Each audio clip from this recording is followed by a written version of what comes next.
प्रदूषण के मामले में बेहद ही खतरनाक दौर से गुजर रहा है। दिल्ली में AQI 400 के पार है, हवा जहरीली है, सांस लेना मुश्किल हो रहा है, लोगों का दम घुट रहा है। दूर दूर तक पॉल्यूशन से फिलहाल कोई राहत नहीं दिखाई दे रही है। ऐसे में दूसरे देश से आई एक खबर ने दिल्ली का दिल दहला दिया है। दिल्ली से हजारों किलोमीटर दूर इथियोपिया में एक ज्वालामुखी फटा तो उसका गुबार दिल्ली की हवा में भी दिखा। 12,000 साल बाद फटे हेलीगुब्बी ज्वालामुखी की राख चलते चलते भारत तक पहुंच गई है। जरा सोचिए, एक तरफ प्रदूषण की मार तो दूसरी तरफ ज्वालामुखी की राख आसमान में। ये कॉकटेल बेहद ही डरावना है। लोग सांस रोककर ज्वालामुखी के गुबार को देख रहे हैं। ये राख बची कुची उम्मीदों को खाक करती दिखाई दे रही है।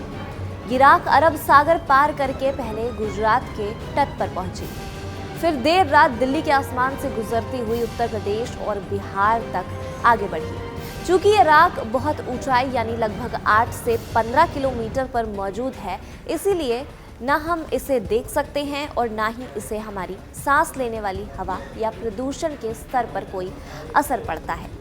बस यही हमारी यानी दिल्ली वालों की खुशकिस्मती रही और दिल्ली बाल बाल बच गई। हालांकि ज्वालामुखी की राख जिस ऊंचाई पर है वहीं से विमानों की उड़ानें भी गुजरती हैं, इसलिए एयरपोर्ट और एयरलाइंस को सावधानी बरतने के लिए एडवाइजरी जारी की गई है। कुछ उड़ानों को रूट बदलकर या थोड़ी नीचे ही ऊंचाई पर उड़ाया गया है, लेकिन भारत में हवाई संचालन सामान्य बना हुआ है। नागरिक उड्डयन मंत्रालय, मौसम विभाग और अंतर्राष्ट्रीय एजेंसियां लगातार इस बादल की ट्रैकिंग कर रही हैं। यात्रियों के लिए घबराने जैसी कोई बात नहीं है। मौसम विभाग के अनुसार राख अब भारत से निकलकर चीन की ओर जा रही है। ऊपरी वायुमंडल में बहने वाली तेज हवाएं इसे पूर्व की ओर ढकेल रही हैं। अगले कुछ दिनों में ये महीन धूल सब ट्रॉपिकल जेट स्ट्रीम के साथ प्रशांत महासागर की ओर बढ़ जाएगी। उत्तर भारत, हिमालय, तराई, नेपाल और मैदानी इलाकों में सल्फर डाइऑक्साइड का स्तर पूरी तरह सामान्य है। हवा असामान्य या धरातल पर इसका कोई खतरा नहीं बचा है। इस राख का एक दिलचस्प प्रभाव जरूर देखने को मिलेगा।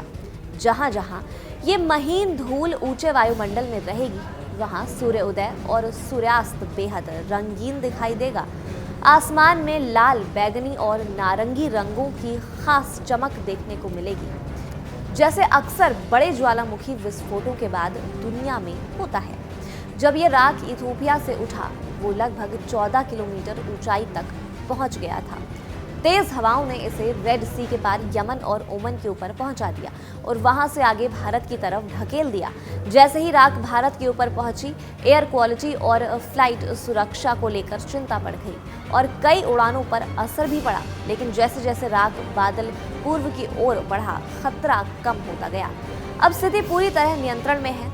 भारत से ये राख आगे बढ़ चुकी है और चीन की तरफ जा रही है। मौसम विभाग लगातार नजर रखा हुआ है, लेकिन लोगों के लिए राहत की बात ये रही कि भारत पर इसका कोई नकारात्मक असर नहीं पड़ेगा। इस खबर पर आप क्या सोचते हैं? अपनी राय हमें कमेंट सेक्शन में जरूर बताएं और देखते रहें हमारा चैनल कड़क।